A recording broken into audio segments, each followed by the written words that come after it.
नमस्कार मित्रांनो, लग्नानंतर होईलच प्रेम मालिकेच्या येणाऱ्या पुढील भागामध्ये जीवा नंदिनीला म्हणते की मला साडीची घडी करायला मदत करा. त्यानंतर साडीचा एक टोक जीवाला देत ती आता त्याला रूमच्या बाहेर उभं करते आणि जीवाला न कळता आता ती दरवाजा बंद करून घेते. तर जीवा म्हणतो की अरे यार, हिने पुन्हा मला फसवलं. तर नंदिनी आतून म्हणते की मला मूर्ख बनवतात, अब कैसी लगी, आता ही तुमची शिक्षा आहे, मला आतमध्ये काम करू द्या. तर इकडे काव्या आणि रम्याला विचारत असते की तुला मुलगा कसा हवा आहे, त्याच्याकडून कोणत्या अपेक्षा आहेत. तर रम्या म्हणते की उंची असायला पाहिजे, छान चष्मा घातलेला आणि दाढी पण चालेल.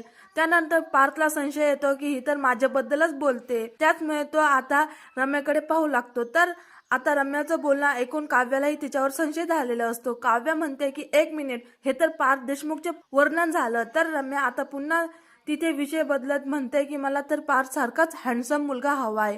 त्याचमुळे काव्या पुन्हा तिच्यावर विश्वास ठेवते.